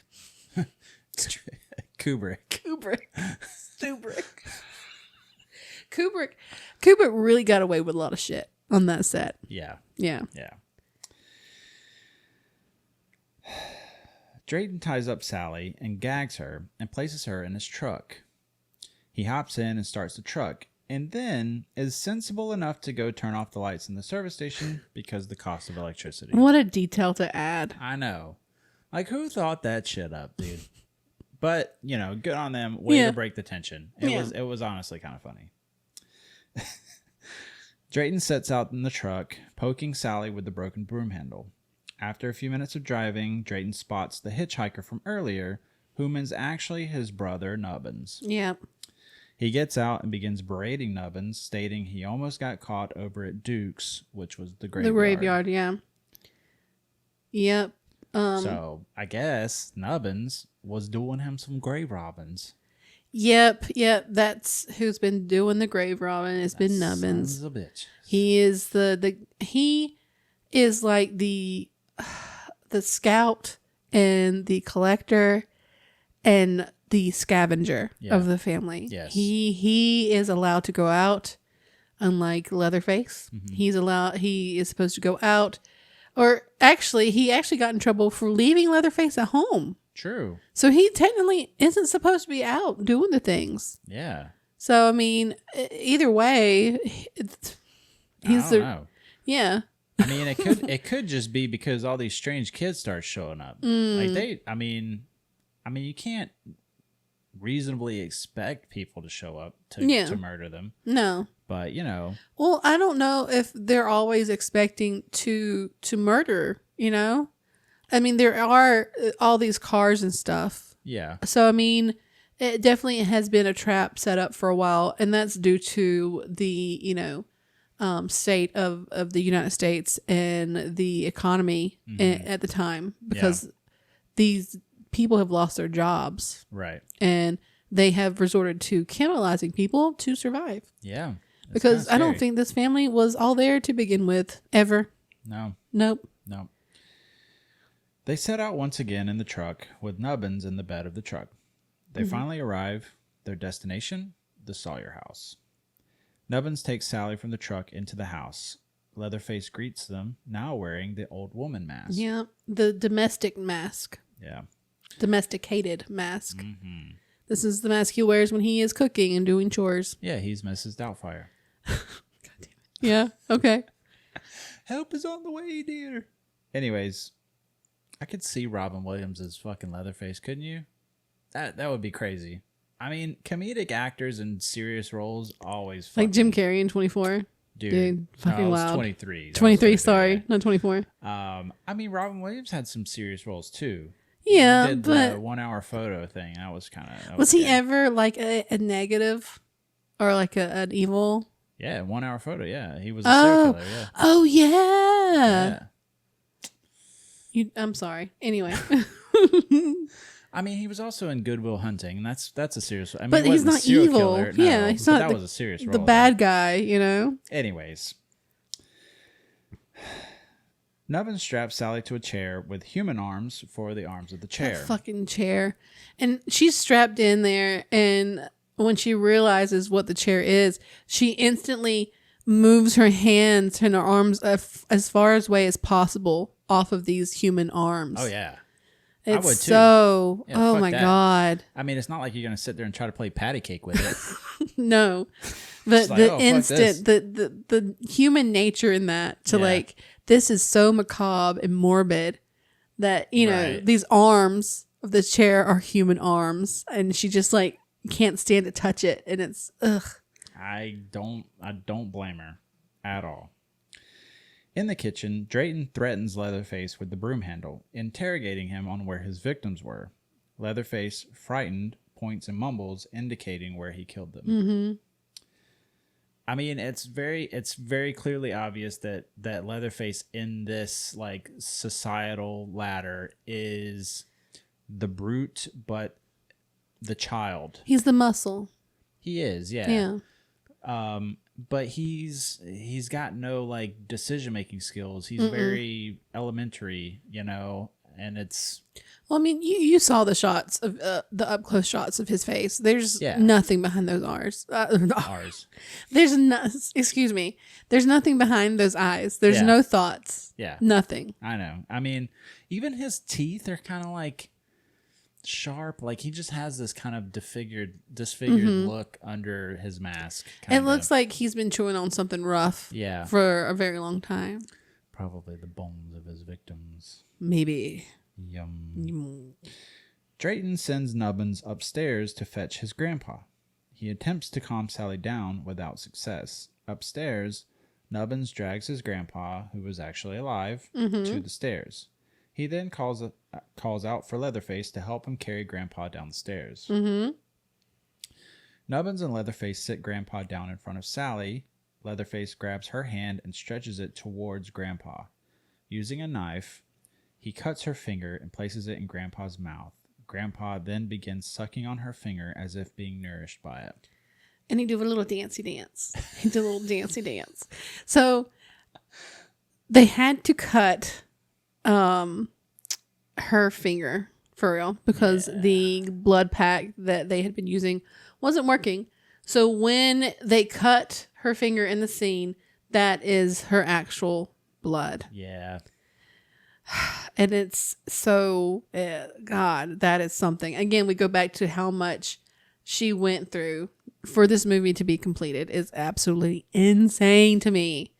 Like, this movie has got so much blood, sweat, and tears in it, literally. I think what's crazy about this film the most is the fact that for it to be a movie, she lived through this hell. Like, for her, it was a hell. Oh, yeah. You know? I mean, from cutting her finger, injuring her ankle later on. Black eyes. The black eyes. Jumping off like 8 feet heights and stuff. All that stuff. Yeah. And, and she lived to tell the tale. But, I mean, and then the way they were treated after the fact of, not being paid and all this other stuff. So it's pretty sad. Sally passes out.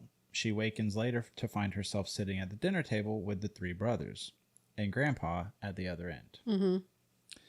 It's probably important to mention that they are brothers. Yeah. Leatherface, Drayton, a.k.a. the cook, and Nubbins. Yep. Leatherface is now wearing his dolled up mask. Yeah. For dinner, for special occasions. Yeah. It's a feminine mask. It is. It's a mask of a woman. Yeah. He got some makeup on. Yeah, it's very interesting on the play of societal roles.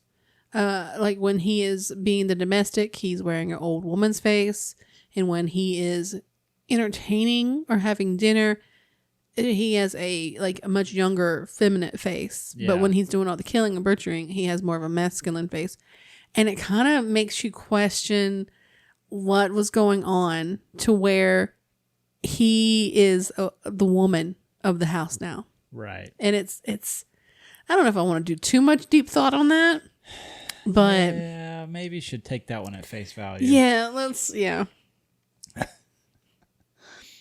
A chicken, armadillo, and seemingly a pelvic bone serve as the centerpiece for our table. Which also, I know the chicken part was real. I don't know about the rest of it. I think the armadillo was real as well. Yeah, the armadillo is probably the taxidermy. So the dinner scene. Yeah. Okay. From my understanding, inside this house, it's not ventilated. It's made to look like it's nighttime, but they have blackout curtains pulled over the windows so they can shoot day or night. Inside this room, from my understanding, it's 120 degrees plus. Oh my God. Gunner is the smelliest of them all, simply because he's wearing a suit and the mask. And mind you, they can't wash any of these clothes. No. At all. No. This was the longest shoot of the entire production. Most estimates place it around 27 hours. Oh, that's crazy. That's insane. Some of the skeletal remains from the animals had gotten too close to some of the light bulbs and caught fire. God. The centerpiece, the chicken and stuff, had started rotting. Oh my God. The domesticated cats and animal carcasses. Dottie Pearl, the makeup artist, they had tried injecting some of the remains with formaldehyde and stuff. Oh my God, this woman. She actually inadvertently wound up injecting herself with formaldehyde. Yeah. Which, to my understanding, it didn't really do much. No, it wasn't enough. It was just like a prick. Right. Because she was holding, I think it was a leg of a dog or something. And the needle went straight through and into her thigh. Yeah. Yeah. They then realized that wasn't going to work out. So then they tried to dispose of the animal bodies. Yeah. And this is when they tried soaking them in gasoline. Yeah. And then obviously you cannot cremate animals with gasoline or just with gasoline. No, so it's not hot enough. Also, apparently they didn't even want to ignite. So they wound up just kind of smoldering and stuff. And all that smell kind of wafted into the house. I mean, a very horrific, sickening event. Toxic. Yes. Terrible. Disgusting. Yeah. Anywho, Sally pleads with Drayton to make them stop, claiming you can't let them kill me. Nubbins and Leatherface fondle her hair and face. Nubbins claims Drayton is just the cook, and then the brothers begin squabbling. Sally begins screaming while the brothers laugh and mock her. So, in this scene, it is very much like three small boys in front of a very beautiful girl that they have a crush on. Yeah. Because you see it starting to kind of fall apart. Because at one point, Sally looks at Drayton and says, "I'll do anything you want." Yeah. And then she says this, and he kind of smiles shyly at her and stuff. And he explains that he's never had the stomach to do the killing part. Yeah, I take no pleasure in the killing or something like that. And he doesn't want to have really anything to do with it. Yeah. And then you see Nubbins start to pick on Drayton versus how we saw earlier when Drayton arrives at the house. Nubbins is afraid of him. Yeah. You see this power dynamic of Drayton above Nubbins, and that's how it's been. But in front of this girl, in front of this very attractive woman, you see Nubbins kind of get a bit of a backbone and start picking Drayton back, on Drayton. And Drayton really doesn't know how to react to it. No. He does not know how to really do about this situation because he's used to them kind of following his lead. And that's when this dynamic really starts to fall apart. Yes. And it leads to what happens with Sally. Yeah, 100%. Leatherface closes in on Sally, seemingly to study her. He returns back to Grandpa as they prepare him to slaughter Sally with the hammer. Nubbins unties Sally and wrestles her over to a tin basin on the floor. Leatherface places the hammer in Grandpa's hand, who can barely hold it. He continuously drops the hammer into the pail. Finally, he makes contact with her head, causing her to bleed. Sally musters up all her strength and frees herself from Nubbins. She rises to her feet and bolts to the window, jumping through it. So this is the part during the production. Hooper didn't want Burns to jump through the window, so instead they had built a scaffold, which for some unknown reason was 10 feet off the ground. Burns leapt off of it for the low-angle shot, injuring her ankle in the process. Yeah. So they are trying to give Grandpa this last hurrah type of thing. Yeah. And apparently he is just the best killer there's ever been. He is something else. He could kill cows so fast. He did 20 in 5 minutes or something. Yeah. Something like that. And they have the Grandpa in the wheelchair next to Sally, and Sally's bent over and struggling with Nubbins. And they keep giving, Leatherface keeps giving the hammer to Grandpa, and he keeps dropping it. And it was a real hammer next to this woman's head, next to Marilyn, right? Marilyn's head. And it hit her head a few times, this hammer did. It's a real hammer. And again, you see this crumbling of their social life and their structure because Nubbins is starting to get really frustrated with it. Mm-hmm. And as Leatherface continues to give Grandpa the hammer and he keeps dropping it, Nubbins is like, let me do it. I want to do it. Let me kill her, Grandpa. Let me do it. And he gets so frustrated that, the killing isn't happening fast enough for him.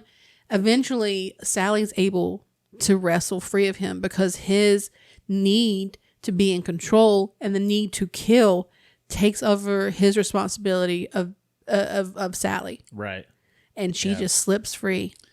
Which I feel like in the very beginning of the movie, when he's in the van with the gang, Mm-hmm. we kind of see this sort of foreshadowing of him longing for that violence still. Oh, yeah. Because of the thing with the pocket knife, him talking about the slaughterhouse, essentially how he had lost his job. Yeah, he was the killer. Yeah. He describes himself as the killer. Yeah. And he even took pictures of these pieces of meat. Yeah. Because he is obsessed with it. Yes. Yeah. I mean, it was his outlet for the violence, and he lost it. And he yearns for it once again. Yep. Outside, Sally begins limping down the driveway. Suddenly, we hear the terrifying sound of the chainsaw starting from inside the house. Nubbins comes running down the steps, followed shortly after by Leatherface. Mm-hmm.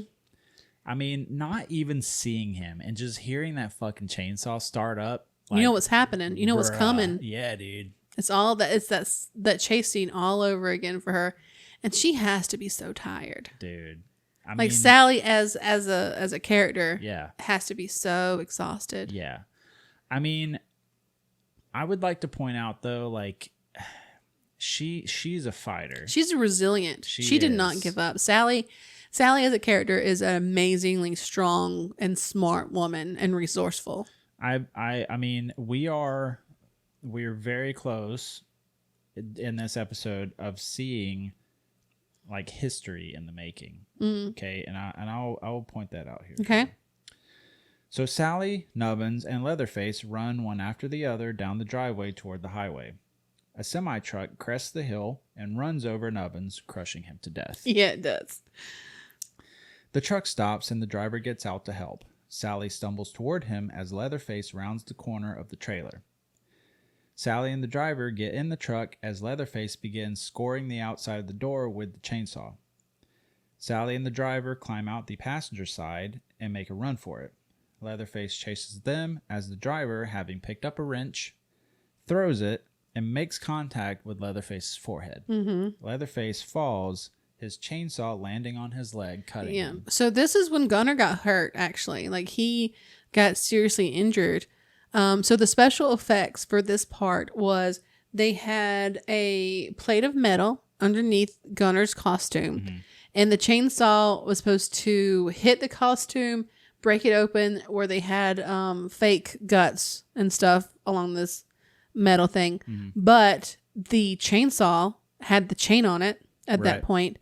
And the instant, it's not even like 5 seconds of contact. It's almost instantly you hear Gunner scream, and that's him really screaming because the chainsaw has heated up the plate metal underneath it. Yeah. And he burns him.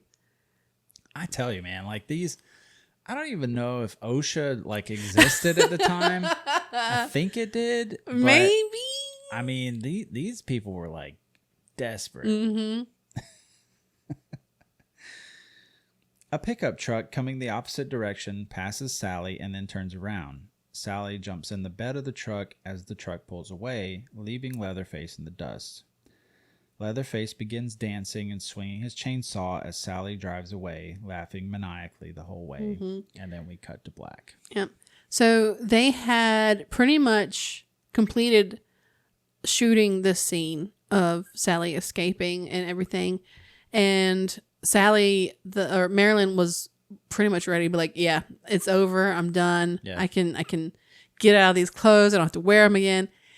And then later, I think it was that either the morning after or later that night, Hooper called Marilyn. It was like, we didn't get it. And Marilyn's like, what didn't you get?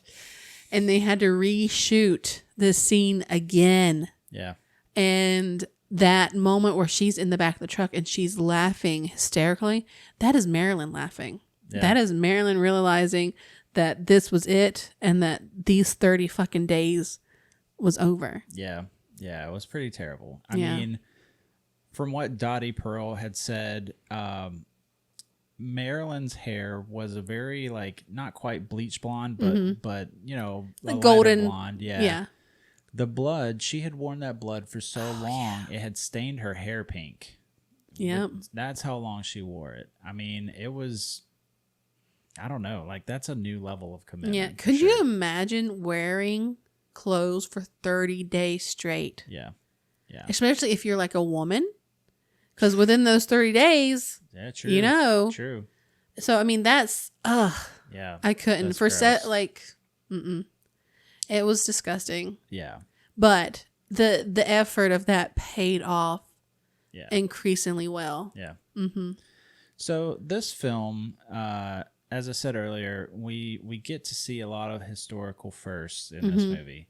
So this movie, in terms of like the horror slasher genre, when people watch Texas Chainsaw Massacre, they say, oh, it's just, you know, we see this all the time. It's not original, blah, blah, blah. But they don't understand that in 1974, it was very much original. Yeah. This film is actually the first time we see the triumphant female survivor trope. The final girl. The final girl. This is the first time we see it. And not to mention, I mean, Leatherface as a villain is such an iconic character today. Oh, yeah. I mean, and we have 4 different continuities of so many Texas Chainsaw Massacre. How many films? It's like 8 or 10 altogether. Something like that. It's a collection. It is. It is very much a collection. But yeah, and that's not even to mention like the things that happened after this production. Hooper couldn't find distribution for the film. Nope. So he wound up going or finding a deal through this company called Bryanston Films. Kind of find out they were tied to the mafia. Yeah, it's, supposedly they were tied to the mafia. Yeah. But at that point of going through all of that, of not only just he's written, he's directed, he's edited everything, and I'm pretty sure he did the sound, soundtrack. Yes. Yeah, in his like living room or something. Yeah. So I don't blame him for going that route to get distributed. You know, like he put his blood, sweat, and tears in it, and so did so many other people. Right. It didn't pay it didn't do great. It wasn't a great decision. I mean, I could not imagine doing something like that for 32 days and then still run the risk of nobody ever watching this movie, you know? I mean, he wanted to get it done. I get that, like, it wasn't the best choice in terms of distribution, but it's that or nothing. Yeah, right. And it came back to bite him in the ass a little bit. It did. But no fault of his own, I don't think. No. I think he was just excited that finally someone said yes to him because he went everywhere. Right. And the original continuity, so you've got TCM, TCM2, TCM3, and then Return of the Texas Chainsaw Massacre. And the first one is the only one that has Gunnar Hansen in it as Leatherface. Yep. They asked him to come back for 2, I do believe, and they would not pay him a just salary. No. They wanted to give him stage flat. Yeah, it was scale rate. Or scale flat. So originally it was scale plus 10% for his agent. Yeah. And then he was like, no, you're going to have to come back with something better. And then they came back with just scale. Like they had taken the 10% away. He said in a documentary, his first royalty check for the film was for $47. Yeah. And I'm just like, really? After all that, they were led to believe that they were essentially going to be paid with points in the film, but in reality, it was points in a company that had points in the film through Vortex. Yeah. Vortex was the production company, and then they had another company which was I think it was MBA or MAB Corporation, which was the Investors Corporation. And then on top of that, you've got Bryanston as well. Yeah. And they wound up getting ripped off, obviously, which they had gone to court, or no, I think it was for one of the other movies, possibly. I can't remember what the production company's name was, but it was they had gone to court and then they settled out for like $400,000 or something along those lines. So I mean, they got something in the end, but still, like, I mean, the whole production, during and after was just riddled with problems. Well, when it came to paying people for the film, at that time, I think it was 1976, and Branston was, bankrupt. Yeah. Claiming bankruptcy, Right. So they couldn't pay anybody. Yeah. And it was, one of the producers, I think it was one of the producers, actually went to the guy that was running it. I can't remember the guy's name. They called him, it was some like really weird, like Piranha or yes, something like that? Pirani or whatever. Yeah. But his name, like his street name or his nickname was Piranha or something. Yeah. And he went to him and was like, hey, you got to pay me. And I was like, well. And the guy was like, all right, well, I'm suing you. And the guy was like, you don't have the balls to sue me. Yeah. And then they did. They did. Yeah. They did sue him, yeah. Yeah. So, anyways, I mean, that's show business, I guess. Yeah. I mean, that's what happens. It's pretty wild. But yeah, I mean, that's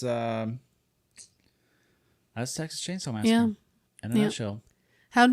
This was literally your first time watching the whole movie through. Yes. So how do you see what I mean now?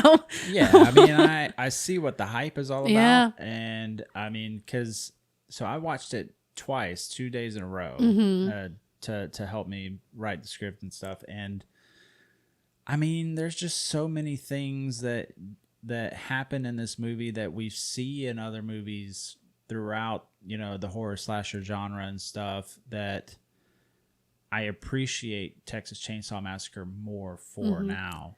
This movie is like a seed. Yes. It's a seed in a grove full of other trees, but this seed planted a tree that grew and grew and grew and just has so many branches off. Not just the spin-offs and the continuities and stuff. It is something that brought life into the horror genre, and it was unique. It was different. It had enough passion behind it, whether or not it had a very low budget, which I can't remember what the budget was, I but didn't see actual numbers. I think it was like 150. I read. Yeah, it was. I think it was like something. Yeah. But I think it started with the 70,000, and then they had to continue to sell their Vortex stocks to get more money. Yeah, and it ended up being like 150. Yeah, from my understanding, I think it was Hooper and Henkel. Yes, they both essentially wound up selling almost all their shares. So it was crazy. But it just shows that it doesn't really matter the budget as long as that passion is there. As long as you have a good crew and a cast that's willing to give and actually put their fucking foot in it. Yeah. You get a good movie. And this is one of those. It's a gore. It's not even gory. It's just really gritty. Yeah. And it's really rough around the edges, but that's what this movie is. It is. And without it, we would be missing out on so much horror cinema history, So. As an artist, I would even go as far to say that this is a lovely movie. Yeah. Yeah. Yeah. I honestly, this might be my first 10 out of 10. Really? Yeah. Okay. Yeah. I honestly, there is nothing really wrong with this movie. No. There's no like, the acting, some of the actors aren't as great. I mean, but they still pull it, Yeah.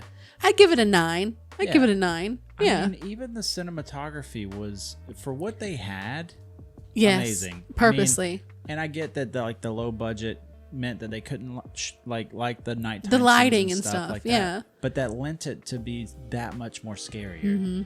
And It worked for it. I loved it. They so much. worked with what they had. Yes. And they did it in the best possible way. Yeah. Yeah. I'm glad you finally got to see this and watched it. It was a good choice. Yeah. And it means a lot to a lot of people in this type of community. So hopefully we did it somewhat justice. I hope justice. So too. I hope so too. You know. Yeah. And if you enjoyed this Yeah. episode, be sure to hit that subscribe button and give us a like and a follow for more. Be sure to comment. You can also hear this episode on Spotify, YouTube, Patreon. Obviously, on Patreon you'll find the exclusive video version of this episode, and you can also find us at our website, www.andimadehimwatch.com.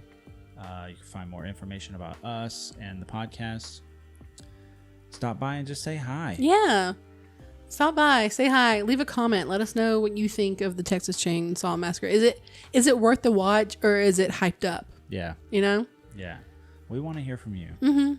But Share. as always, Also share the podcast. Share yes, it. Please. please, Please, do. please. 100%. Please. We love you. Thank you. But as always, stay spooky. Bye.